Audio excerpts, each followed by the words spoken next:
We who love plants and for whom they are a daily part of our lives rarely stand still. They call us and awaken in us the desire to work because they always reward us with an abundance of fruits for the effort we put in. And it is a special honor and reward for us to pass on our experience to all those who want to grow healthy and fruitful plants. In the morning, you can have some coffee or tea with us, plan your garden chores, and get started with your obligations. Write to us in the comments your plans as if we were there with you, and that way we will exchange ideas and experiences. For all the plant lovers and friends of our channel, we have made and published a detailed calendar of works so that you never have any doubts about what and when to do. But as we have said in that video, we also go month by month with the chores, so it is January's turn. January is a time when we have different weather conditions. It can be extremely cold, it can be surprisingly warm for this time of year. And for growing plants during this period, the worst are large fluctuations in temperature. Exactly such conditions are the most harmful to plants and their further development. If we want to grow plants for early cultivation, we must provide them with certain conditions. We can do this in a space in the house, in a greenhouse, or outdoors. We have several types of seeds, those that germinate at lower temperatures and those that germinate at higher temperatures. Also, certain types of seeds require darkness, that is, to be covered with a good layer of soil, while others can simply be sprinkled on the ground and just watered. In order to have early crops, now is the right time to sow certain crops.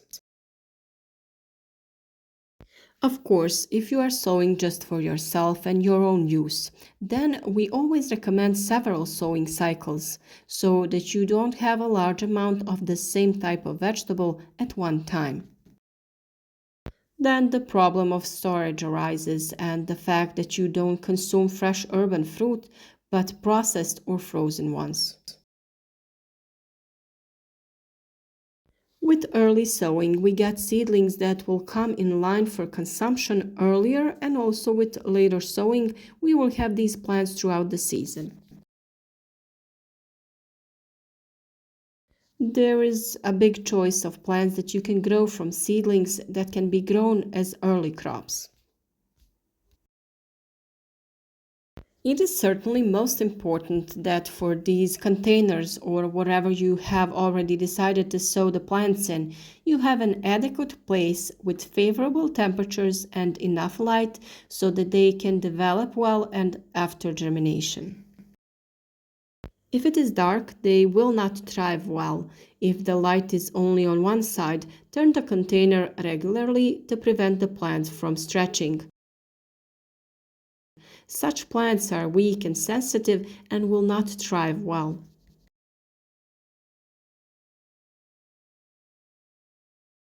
All plant varieties can be divided according to the seed's requirement for heat. For example, beans, peas, and lettuce are species that germinate in cooler soil, while peppers, tomatoes, and basil are suitable for warmer conditions. Corn, soybeans, sunflower are between those two groups of vegetables in terms of heat requirements. Temperatures from 5 to 20 degrees Celsius are best suitable for sowing broad beans, peas, garlic, onion, lettuce, turnips, beets, kohlrabi, radish, pak choi, arugula, carrots, parsley, parsnips, spinach, Swiss chard, popcorn, sweet corn, potatoes, and cabbage.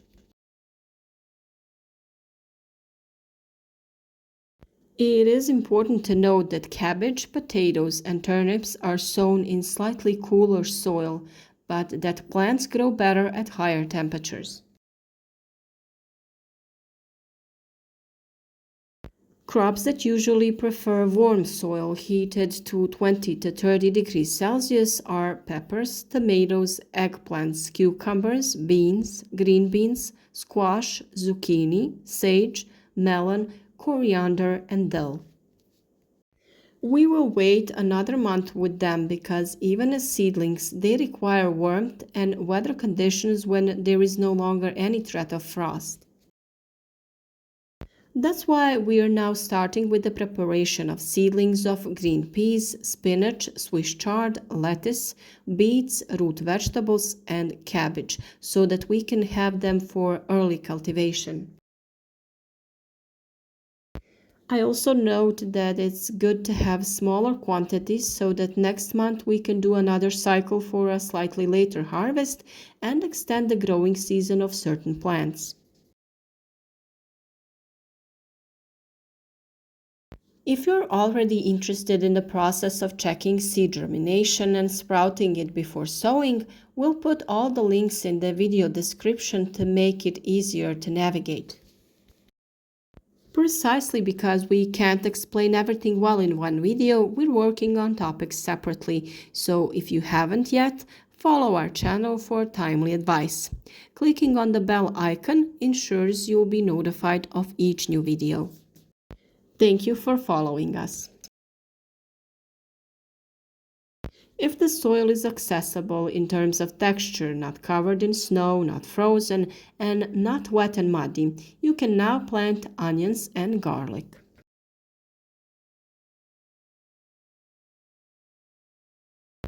For early planting of potatoes, it is necessary to start the germination process so that development of the tubers in the soil is as fast and successful as possible.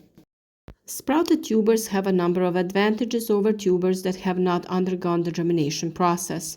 For example, tubers with a germination rate of 100% are obtained. Potatoes sprout earlier and after germination, rooting and faster, more uniform growth occur immediately. There is a special video on this topic. The link to watch will be below in the description. We will also include a link to a video on the use of ash when planting. Ash has a remarkable effect on the development of tubers and the quantity and quality of fruits, so it is worth listening to.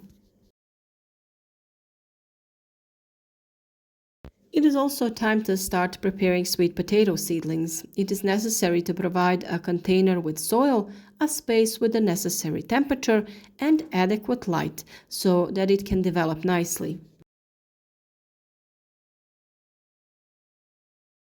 The procedure is really simple. You place the sweet potatoes on the ground up to half its size and spray it regularly with water. It will sprout stems that will develop roots and you will use them as seedlings. There is also a detailed video about this topic. The link to watch is provided below. Now is a good time to prepare the soil in the garden. Adding manure, humus, vermicompost, and covering it with mulch will ensure a good distribution of nutrients in the soil so that it is ready for sowing and planting seedlings when the time comes. What you can also do is prepare raised beds, which have proven to be an ideal place for growing because the composition and quality of the soil can be well adjusted to the plants we grow so that the cultivation is as successful as possible. If you don't have a greenhouse, now is the time to get one. You can grow vegetables in it all year round, grow seedlings and start early growing plants as early as April for peppers, tomatoes, and similar vegetables.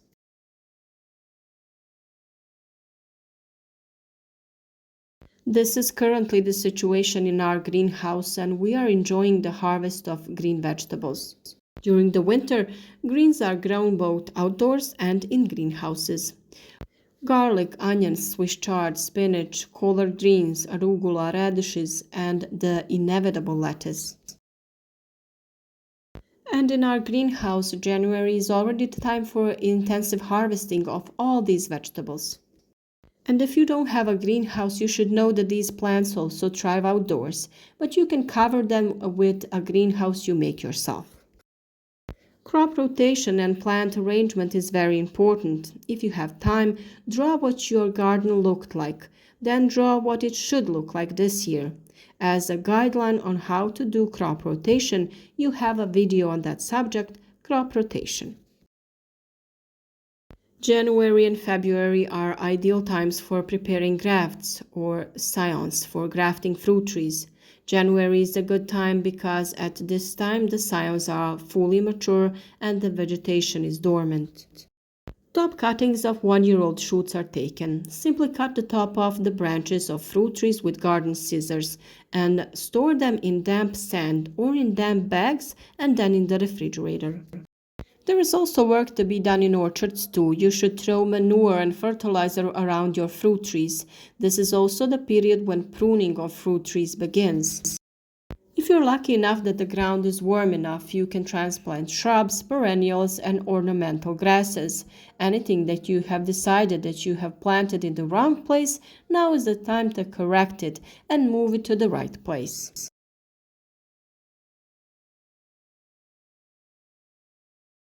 After pruning certain plants, use the remains to prepare cuttings and propagate the plants in a very simple way.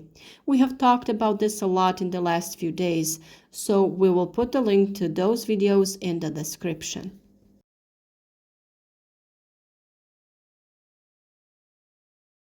We are so looking forward to a new season of growing plants, and we hope that our advice will be useful to you and that together we will start the new season with great motivation, which we hope we will successfully pass on to you. Support our work, leave a like, share the video with your friends on social networks, and be sure to contact us in the comments with your experiences and any questions.